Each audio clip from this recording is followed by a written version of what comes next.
Hi hello. ഒരു 8:45 എനിക്കൊരു snake call വന്നു, സ്നേക്ക് റെസ്ക്യൂ കോള്. അപ്പോൾ ഞാനിവിടെ സംഭവ സ്ഥലത്തെത്തി. ഞാൻ ഇവിടെ സ്ഥലത്തിന്റെ പേര് മുള്ളുവേങ്ങാമൂടാണ്. ചുള്ളിമാനൂർ ഇപ്പുറം മുള്ളുവേങ്ങാമൂടാണ്. അവിടെ വന്നപ്പോൾ അണലി എന്ന് പറഞ്ഞാണ് വിളിച്ചത്. പക്ഷേ ഞാൻ ഇവിടെ വന്നപ്പോൾ അത് കാട്ടുപാമ്പായിരുന്നു. വീട്ടുകാർ കൊച്ചു വെളിയിലേക്ക് ഇറങ്ങുന്ന സമയത്ത് ഇത് കടിക്കാനായിട്ട്, അറിയാലോ, എസ് മോഡലിൽ കടിക്കാനായിട്ട്, ശക്തമായി കടിക്കാനായിട്ട് കൊച്ചിൻ്റെ മുമ്പിൽ വന്ന് പെടുകയായിരുന്നു.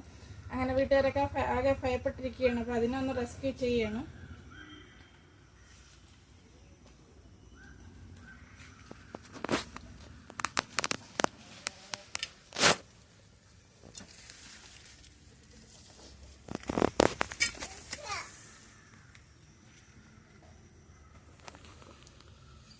ഇത് കണ്ടല്ലോ, ഇത് കടിക്കാൻ വേണ്ടിയിട്ട് എങ്ങനെ നോക്കിയിരിക്കുകയാണ്.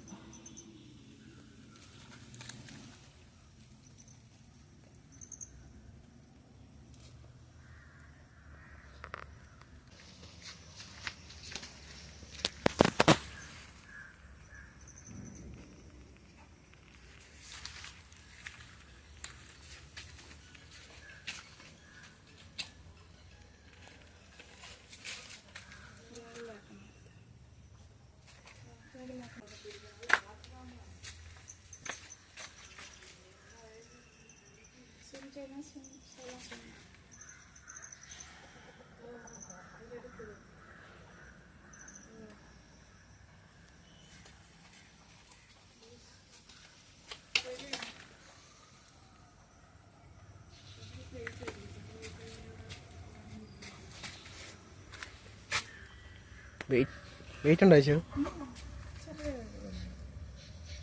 അങ്ങനെ പിന്നെ അത് റെസ്ക്യൂ ചെയ്തിരിക്കുകയാണ്. ഇനി ഇത് പാലക്കാട് റേഞ്ച് ഓഫീസിൽ നമ്മൾ എത്തിക്കുകയാണ് ചെയ്യുന്നത്. അപ്പോൾ ബൈ. കാണാൻ വേണ്ടിയിട്ട് ഒരു ഓന്ത് വന്നിട്ടുണ്ട്. നല്ല ഭംഗിയുണ്ടല്ലേ ഇത്. ഒരു റെഡ് കളറാണ്. അങ്ങനെ പാമ്പിനെ പിടിച്ചോണ്ട് പോവല്ലേ എന്നും പറഞ്ഞുകൊണ്ട് വന്നിരിക്കുകയാണ്. കൂട്ടുകാരനായിരിക്കും കേട്ടോ.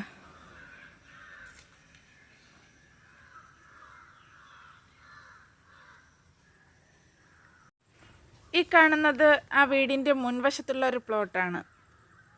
നിറയെ കാട് കയറി കിടക്കുന്നുണ്ട്. ഇവിടെ പല പ്രാവശ്യവും പാമ്പിൻ്റെ സാന്നിധ്യം കണ്ടിട്ടുള്ളതായി ആ വീട്ടുകാർ പറയുന്നുണ്ട്.